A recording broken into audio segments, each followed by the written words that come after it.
Hello, this is the Jurassic Expert here, finally back with another review.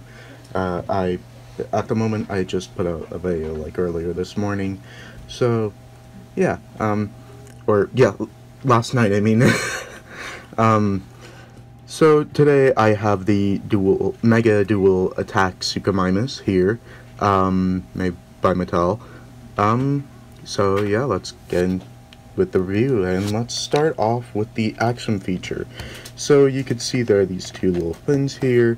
You press down the fin and it closes the mouth. And if you're new to the channel, if you're not new to the channel, you know what frustrates me about this. Mouth closed, then mouth open.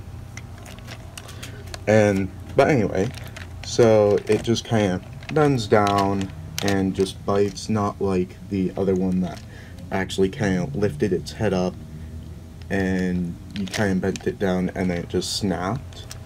I kind of like that motion better, but I could see how they would probably need to cut that last snapping part out and just the little bend down for the tail thrashing ability, or so pretty much you press this and the tail moves, and the tip of the tail is actually springed. I don't know whether I really like this.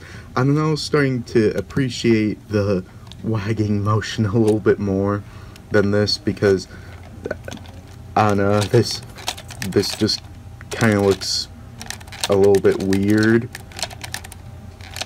The fact that it's only moving a little bit when it's not really.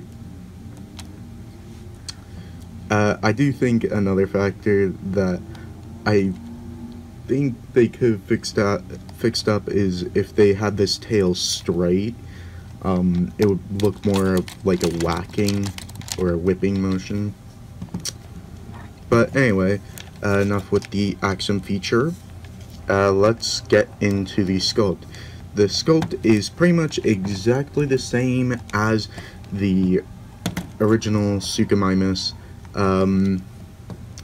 There is no texturing on the tongue. There is roof texturing, which is very nice. They did texture in all the scales, and they did a little bit of rib cage showing through there, to kind of represent that you can see a little bit of the rib cage there. Pretty much the only thing different is that there are kind of two cuts in this little sail that it has, for the action features, instead of one. And also the fact that its mouth is open instead of closed, and also that there is another cut in the tail along with the little swivel joint that allows for it to whack its tail. But other than that, it is the exact same sculpt as the original Suchomimus. But I think that that I actually have not reviewed that one, I don't think, so yeah, I guess this will be my chance to do a first review. With the original Suchomimus, I do kind of wish that they didn't have this, but then again, maybe it did have it. I'm pretty sure, though, that Suchomimus did not have this sail spine thing. So, yeah. Paint-wise, I do think this is pretty good. They did paint the nails there. They did paint the teeth individually. Does not look too sloppy. Looks like we get a little bit of overbleed there, but to a point where it's not too noticeable. But other than that, all the teeth seem to be painted. They do have a little bit of pink there, and they do have a nice gloss finish. Then we got the eye. The eye looks good. It does look a little weird, the fact that the eyeball is actually brown and not white or anything like that. So I do think Mattel could have done a little bit better with that by just painting a little bit of white there and then painting the pupil and the iris. But yeah, it does, for some reason, I don't know if it's just mine, but it does seem a little glossy, and that is on both sides, so I do find that an interesting choice.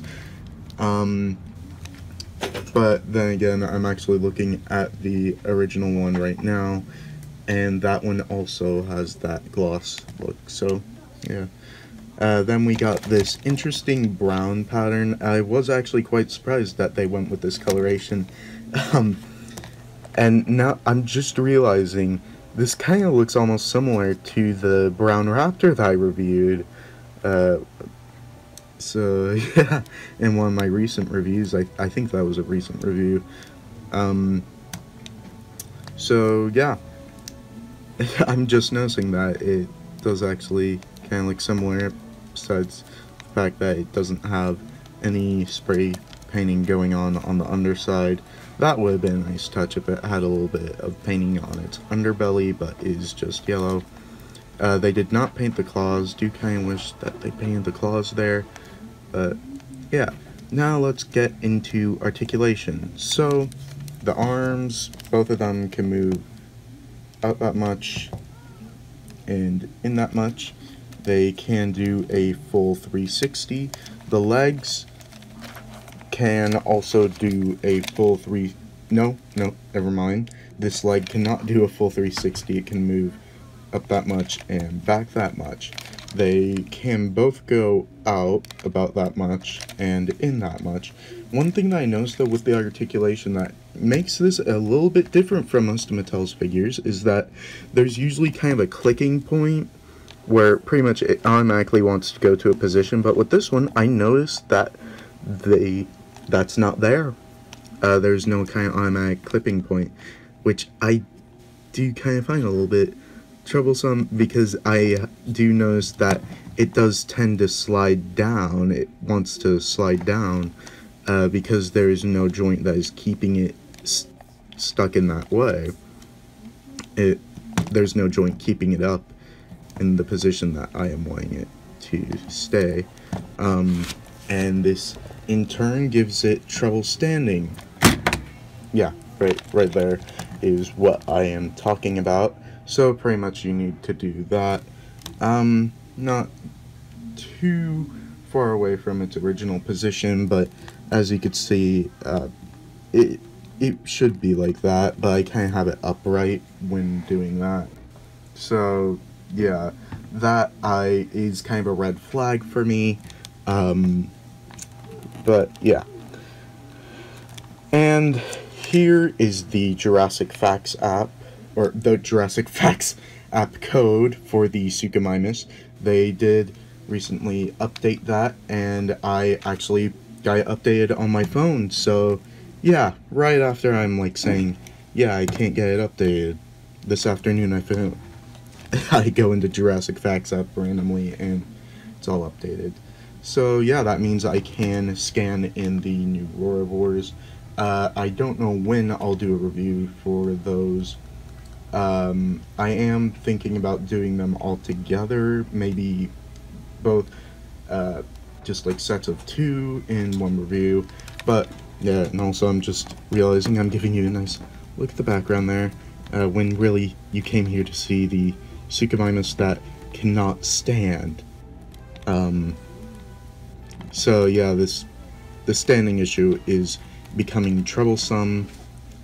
We are starting to notice that these figures are having more trouble standing as time goes on. So yeah, that's not good. But I'll try getting it to stand like this for all of you. There we go. There we go. So for your human comparison, here it is next to the Destructosaur's T-Rex ambush mercenary figure for a human size comparison. And for your regular attack pack comparison, here it is next to the Dino Rivals Delta. Still on the lookout for those new attack packs. So, and finally, here it is next to the original Suchomimus.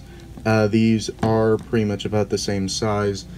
the sculpt is actually very similar. The main difference is the fact that this one has its mouth open and this one doesn't, and the action features are different.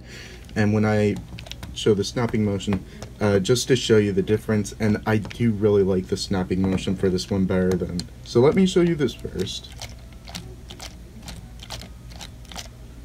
Now let me show you this one. I don't know, I just always like the motion of that. Like, it really looks like it's like coming up, it's creeping up, and then it snaps. Very crocodilian-esque. So yeah. But they're the same size. Main difference is just difference in coloring.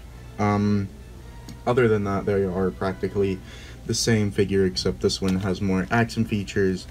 But if you were to get either of these, I do know that some Jurassic World figures have been going on clearance. If you were to find this on clearance versus finding this, I gotta be honest, I would recommend this one to you. But this is still a decent figure. I was only able to find this on Amazon. I know some people have been able to find it out in the stores, but I have never actually seen it in a store. So I had to get it off of Amazon, but I did get it for retail. But yeah, off with that note, make sure to like, comment, and subscribe, and hit the notification bell to get notified whenever I make new videos like this one. And as always, dinosaurs might be older than you, but you are never too old for dinosaurs. Bye bye.